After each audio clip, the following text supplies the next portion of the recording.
রাজধানীর মানিক মিয়া অ্যাভিনিউ চলন্ত যানবাহনের সাথে পাল্লা দিয়ে চলছে বাইসাইকেল, অথচ এই সড়কের পাশেই রয়েছে সাইকেল লেন। কিন্তু বিটিসিএল তাদের স্টাফ বাস থেকে শুরু করে প্রাইভেট কার দিয়ে দখলে রেখেছে সেই লেন।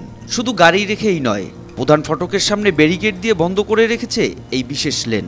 একই চিত্র সংসদ ভবনের সামনে।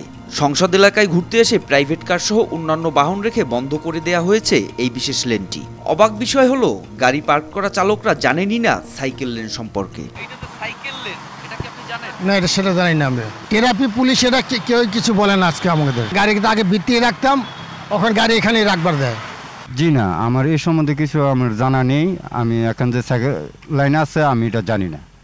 যদি জানতাম তাহলে গাড়ি এখানে বের করতাম না।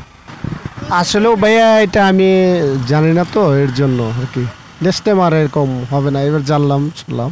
সাইক্লিস্টদের দাবি, সাইকেল লেন দখল হওয়ায় উচ্চগতির যানবাহনের সাথে একই লেনে ঝুঁকি নিয়ে চলতে বাধ্য হচ্ছেন তারা। আপনাদের আমরা যে চলাফেরা করব এটা তো সিস্টেম নাই। সামনে গাড়ি রাখা আছে আমাদের সাইকেল লেনে, তো আমরা কিভাবে করব?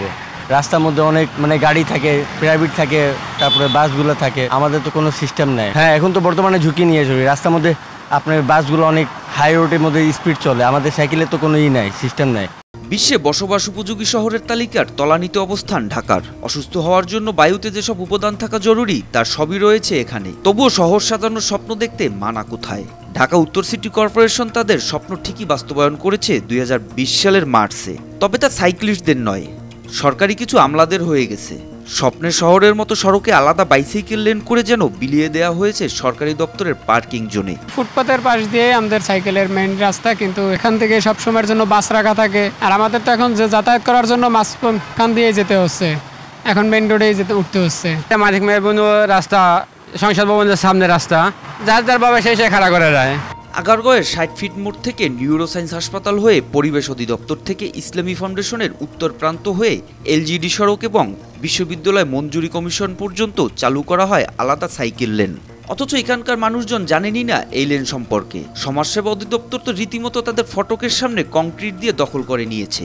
আর এলজিইডি সহ অন্যান্য প্রতিষ্ঠানের প্রাইভেট কারে বিসিএস কম্পিউটার সিটি থেকে পুরো এলজিইডি সড়কের উভয় পাশের অর্ধেক দখল করে আছে। সরকারি গাড়িগুলি পার্কিং হয়, এই তাদের সাহসে আমরাও আনে এই জায়গায় পার্কিং দিই। এটা সাধারণত এলজিডি সব গাড়ি এখানে রাখে। আগে পুরা দমে গাড়ি রাখতো, কিন্তু এখন রাখে না। পার্কিং এর জন্য এখন পুলিশে পরে দিয়ে করছে, পরে দিয়ে এক সাইড করে দিছে। ওই সাইডেও রাখতো আগে, ওই সাইডে রাখে না, এখন এক সাইডে এইভাবে রাখার জন্য ওনারা পারমিশন দিছে। আগারগাঁওয়ে বর্তমানে সরকারি যানবাহন, ব্যক্তিগত গাড়ি, স্টাফ বাস, লেগুনা, অ্যাম্বুলেন্স, চায়ের দোকান, ভ্রাম্যমাণ দোকান, এমনকি ওষুধের দোকানও বসেছে এই লেনের উপর। খালি চোখে দেখে বোঝার উপায় নেই যে এটা সাইকেল লেন। এখানে তো আপনি দেখেন যে নরমালি সব গাড়ি রাস্তায় রাখে, এটা তো পার্মানেন্ট কোনো পার্কিং দেওয়া নাই।